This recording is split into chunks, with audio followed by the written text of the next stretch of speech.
মরুভূমির বুকে গড়ে ওঠা কাচ আর ইস্পাতের বিস্ময় দুবাই। কিন্তু প্রশ্ন উঠছে, এই আধুনিক শহর কি ধুলায় মিশে যেতে পারে? মধ্যপ্রাচ্যের আকাশ কি ঢেকে যাবে যুদ্ধের কালো ধোঁয়ায়? সম্প্রতি বিশ্বজুড়ে তোলপাড় সৃষ্টি করেছে প্রখ্যাত মার্কিন অর্থনীতিবিদ জেফ্রি স্যাক্সের এক বিস্ফোরক মন্তব্য। তিনি সতর্ক করে বলেছেন, একটি ভুল সিদ্ধান্তই মুছে দিতে পারে এই বিলাসবহুল নগর সভ্যতাকে। দুবাই, আবুধাবি, ঝকঝকে রাস্তা, গগনচুম্বী অট্টালিকা, বিলাসবহুল রিসর্ট, এসব কিছুই তৈরি হয়েছে বাণিজ্য ও পর্যটনের জন্য, যুদ্ধের জন্য নয়। কিন্তু বর্তমান বাস্তবতা ভিন্ন।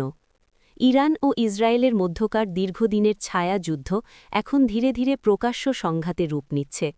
আর সেই উত্তেজনার মাঝখানে পড়ে গেছে সংযুক্ত আরব আমিরাত।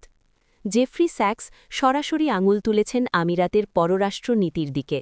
তার মতে, ইসরায়েল ও যুক্তরাষ্ট্রের সঙ্গে সম্পর্ক স্থাপনের যে পদক্ষেপ নেওয়া হয়েছিল তা এখন উল্টো ঝুঁকিতে পরিণত হয়েছে। তিনি মনে করিয়ে দেন হেনরি কিসিঞ্জারের সেই বিখ্যাত উক্তি, আমেরিকার শত্রু হওয়া বিপজ্জনক, কিন্তু বন্ধু হওয়া প্রাণঘাতী। স্যাক্সের দাবি, উপসাগরীয় দেশগুলো অতিরিক্তভাবে মার্কিন নিরাপত্তার উপর নির্ভর করছে। তারা মনে করছে সামরিক ঘাঁটি থাকলেই নিরাপত্তা নিশ্চিত। কিন্তু আধুনিক ক্ষেপণাস্ত্র যুদ্ধের যুগে খোলা আকাশের নিচে থাকা এই কাঁচের শহরগুলো মুহূর্তেই ধ্বংস হয়ে যেতে পারে। পরিস্থিতি আরও জটিল হয়েছে ইরানের সরাসরি হুমকিতে। তেহরান স্পষ্ট জানিয়ে দিয়েছে, যদি কোনো আরব দেশ তাদের ভূমি ব্যবহার করে ইরানের উপর হামলা চালাতে দেয়, তবে সেই দেশগুলোকেও আক্রমণ করা হবে।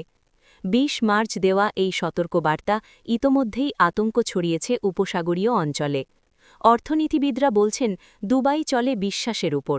একবার যদি সাইরেন বেজে ওঠে বা আকাশে ক্ষেপণাস্ত্র দেখা যায়, তাহলে বিনিয়োগকারীরা মুহূর্তেই সব গুটিয়ে নেবে। $ট্রিলিয়ন এই শহর একটি যুদ্ধের স্ফুলিঙ্গেই পরিণত হতে পারে জনশূন্য মরুভূমিতে। একদিকে মার্কিন চাপ, অন্যদিকে ইরানের হুমকি, এই দুই শক্তির মাঝে পড়ে চরম চাপে আছে আরব আমিরাত। জেফ্রি স্যাক্সের পরামর্শ, এখনই সময় এই ঝুঁকিপূর্ণ কৌশল থেকে সরে আসার। নিজেদের নিরাপত্তা নিশ্চিত করতে হলে পররাষ্ট্র নীতিতে বড় পরিবর্তন আনতেই হবে। না হলে ইতিহাসের পাতায় দুবাই হয়তো একদিন শুধুই হয়ে থাকবে একটি হারানো শহরের গল্প।